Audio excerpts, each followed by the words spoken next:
एक गांव में एक मोटा साहूकार रहता था। वो बहुत आलसी और बेईमान था। दिन भर अपनी दुकान पर बैठा नौकरों पर हुक्म चलाता और ग्राहकों को सामान को कम तौल के देता। बाबूजी 2 किलो आटा दे दीजिए। अरे दीनू, जरा इस हरिया के लिए आटा तो तौल दे। जी सरकार। अरे अरे, ये क्या कर रहा है? पूरी दुकान इसे दे देगा क्या? अरे पर सेठ जी, मैंने तो 2 ही किलो। मुझसे जुबान लड़ाता है, कल से काम पर मत आना। नहीं नहीं, माफ कर दीजिए सेठ जी, गलती से ज्यादा तौल दिया। दीनू थैले में से 200 ग्राम आटा कम कर देता है। सेठ जी, ये आटा तो कम है। कम है तो जा कहीं और से ले ले। कैसे कैसे फटीचर आ जाते हैं मुझे नाप तोल समझाने। पर आप तो जानते हैं सेठ जी, इस गांव में सिर्फ एक आपकी ही तो दुकान है। हम गरीबों पर दया करिए, बड़ी मेहनत के पैसे लेकर आए हैं। अरे तो मेरा आटा क्या मुफ्त का है? लेना है तो ले, वरना चलता बंद है। हरिया आटे की थैली उठाकर दुखी मन से चुपचाप वहाँ से चला जाता है। अगले दिन विजय अपने कमरे में बैठा है। अरे मोहन, तुम आओ आओ। भाग्यवान, सुनती हो? मेरा बचपन का सखा आया है। जरा जल्दी से बढ़िया भोजन का प्रबंध करो। कैसा है विजय? तू तो बहुत बड़ा आदमी बन गया है। ये बंगला, गाड़ियाँ। अरे बस सब दिमाग का खेल है। तेरी सुनारी की दुकान कैसी चल रही है? बस मित्र, सुख से रोटी की व्यवस्था हो जाती है।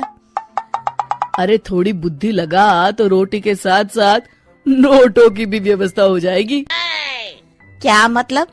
मतलब ये कि पूरे गांव में सिर्फ एक तेरी ही सोने चांदी की दुकान है।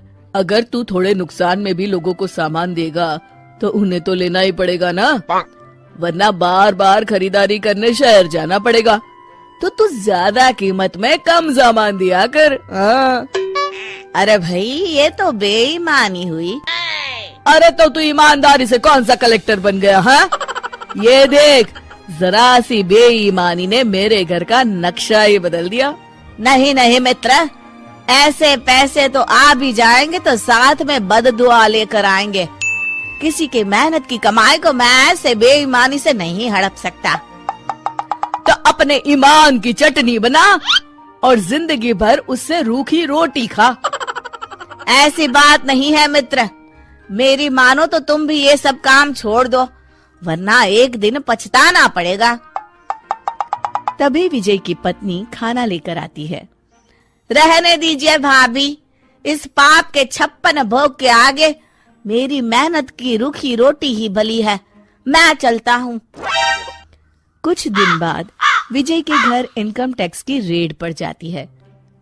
हे भगवान, इन्हें मेरा पता किसने दे दिया? तुमने पिछले 10 सालों से इनकम टैक्स जमा नहीं किया है। तुम्हारी दुकान, जमीन, जायदाद सब जब्त किया जाता है। हाय, मैं तो बर्बाद हो गया। विजय की दुकान और बंगले पर ताला लग जाता है। वो झोपड़ी में रहने पर मजबूर हो जाता है। देखिए जी, ये कुछ गहने हैं, मेरी माँ ने दिए थे और मैंने ना इन्हें बगीचे में छुपा दिए थे। आप इन्हें बेचकर कुछ पैसे ले लीजिए और शहर जाकर कोई नया धंधा कर लीजिए। ठीक है भगवान, कल ही जाता हूँ। विजय अगले दिन मोहन की दुकान पर पहुँचता है। विजय तुम? अरे ये क्या खस्ता हाल बना रखा है मित्र। अरे क्या बताऊं तुमसे, जाने किसकी बुरी नजर लग गई, सब चौपट हो गया। खैर, ये कुछ गहने हैं, 8-9 तोला सोना होगा। मुझे इसके बदले पैसे दे दो, कुछ नया इंतजाम करता हूँ। वो तो ठीक है, पर मैं तुम्हें 5 तोले के ही पैसे दूंगा। क्या? तुम्ही ने तो सिखाया है मित्र। अरे पर अभी मेरे बहुत बुरे दिन है, ले देकर बस यही गहने बचे हैं मेरे पास। ये सब सोचूंगा तो पैसे कब कमाऊंगा, तुम ही समझा रहे थे ना। ठीक है, जितना मुनासिब समझो दे दो। विजय 5 तोले के पैसे लेकर दुखी होता हुआ शहर की ओर चला जाता है। उधर मोहन विजय के घर जाकर उसकी बीवी को बाकी के पैसे देकर पूरी बात बताता है। घर का जरूरी खाने पीने का सामान भी रखवा देता है। भैया, आपका ये उपकार रहेगा। अरे नहीं नहीं भाभी, ये तो मेरा फर्ज है। मैंने जो कुछ भी किया विजय को सही राह दिखाने के लिए। शाम को जब विजय वापस आता है, उसकी पत्नी उसे पूरी बात बताती है। मैं बहुत शर्मिंदा हूँ। ये मेरे कर्मों का ही नतीजा है जो आज हमें ये दिन देखना पड़ रहा है। कोई बात नहीं जी, देर आए दुरुस्त आए, जो हुआ सो हुआ। अब नया काम पूरी लगन और ईमानदारी से करिएगा जी। शिक्षा: बेईमानी से कमाया गया धन कभी सच्चा सुख नहीं दे सकता।